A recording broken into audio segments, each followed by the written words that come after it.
नमः शिवाय। श्री शिव महापुराण कथा। प्रथमा विद्येश्वर संहिता, प्रथम खंड, पूर्वार्ध, पंचमोध्यायः। भगवान शिव के लिंग एवं साकार विग्रह की पूजा के रहस्य तथा महत्व का वर्णन। हे शौनक, जो श्रवण, कीर्तन और मनन इन तीनों साधनों के अनुष्ठान में समर्थ न हो, वो भगवान शंकर के लिंग एवं मूर्ति की स्थापना कर नित्य उसकी पूजा करके संसार सागर से पार हो सकता है। छल न करते हुए अपनी शक्ति के अनुसार धन राशि ले जाए और उसे शिवलिंग अथवा शिव मूर्ति की सेवा के लिए अर्पित कर दे। साथ ही निरंतर उस लिंग एवं मूर्ति की पूजा भी करे।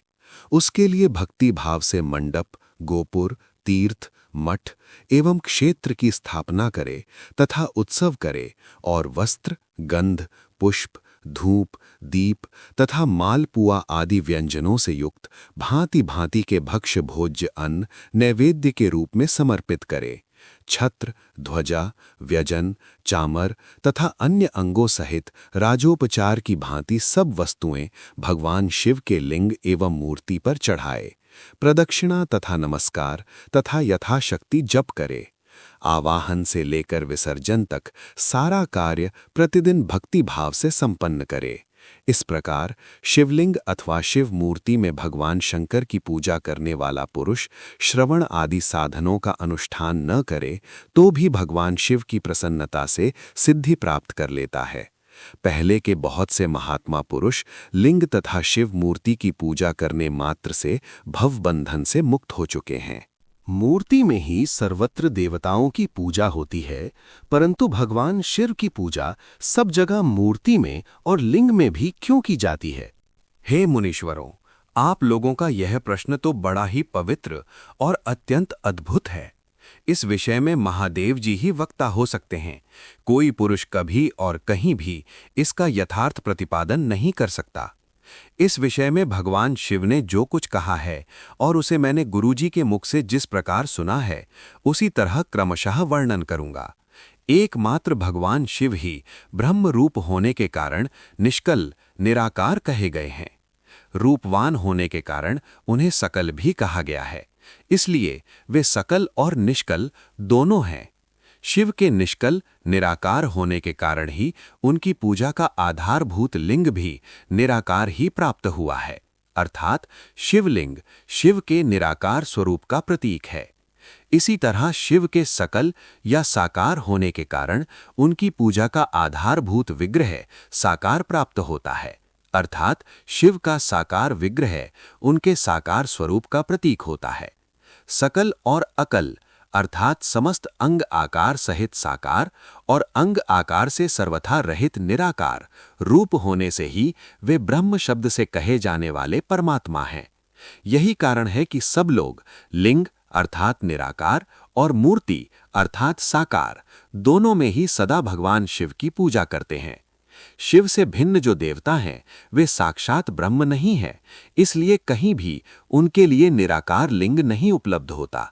अतएव सुरेश्वर अर्थात इंद्र, ब्रह्मा आदि देवगण भी निष्कल लिंग में पूजित नहीं होते हैं। सभी देवगण ब्रह्म ना होने से अपितु सगुण जीव होने के कारण केवल मूर्ति में ही पूजे जाते हैं। शंकर के अतिरिक्त अन्य देवों का जीवत्व और सदाशिव का ब्रह्मत्व वेदों के सारभूत उपनिषदों से सिद्ध होता है। वहां प्रणव अर्थात ओमकार के तत्व रूप से भगवान शिव का ही प्रतिपादन किया गया है। इसी प्रकार पूर्व में मंदराचल पर्वत पर ज्ञानवान ब्रह्मपुत्र सनत कुमार ने नंदीकेश्वर से प्रश्न किया था। हे भगवान, शिव के अतिरिक्त उनके वश में रहने वाले जो अन्य देवता हैं, उन सब की पूजा के लिए सर्वत्र प्रायः बेर मात्र ही अधिक संख्या में देखा और सुना जाता है। केवल भगवान शिव की ही पूजा में लिंग और बेर दोनों का उपयोग देखने में आता है। अतः हे कल्याणमय नंदिकेश्वर, इस विषय में जो तत्व की बात हो उसे मुझे इस प्रकार बताइए जिससे अच्छी तरह समझ में आ जाए। हे निष्पाप ब्रह्मकुमार, हम जैसे लोगों के द्वारा आपके इस प्रश्न का कोई उत्तर नहीं दिया जा सकता, क्योंकि ये गोपनीय विषय है और लिंग साक्षात ब्रह्म का प्रतीक है। इस विषय में भगवान शिव ने जो कुछ बताया है उसे मैं आप शिव भक्त के समक्ष कहता हूं। भगवान शिव ब्रह्म स्वरूप और निष्कल यानी निराकार हैं, इसलिए उन्हीं की पूजा में निष्कल लिंग का उपयोग होता है। संपूर्ण वेदों का यही मत है, वे ही सकल हैं। इस प्रकार वे निराकार तथा साकार दोनों हैं। भगवान शंकर निष्कल निराकार होते हुए भी कलाओं से युक्त हैं, इसलिए उनकी साकार रूप में प्रतिमा पूजा भी लोक सम्मत है। शंकर के अतिरिक्त अन्य देवताओं में जीवत्व तथा सगुणत्व होने के कारण वेद के मत में उनकी मूर्ति मात्र में ही पूजा मान्य है। इसी प्रकार उन देवताओं के आविर्भाव के समय उनका समग्र साकार रूप प्रकट होता है, जबकि भगवान सदाशिव के दर्शन में साकार और निराकार ज्योति रूप दोनों की ही प्राप्ति होती है।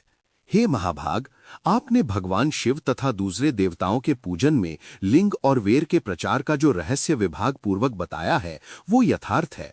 इसलिए लिंग और वेर की आदि उत्पत्ति का जो उत्तम वृत्तांत है उसी को मैं इस समय सुनना चाहता हूँ।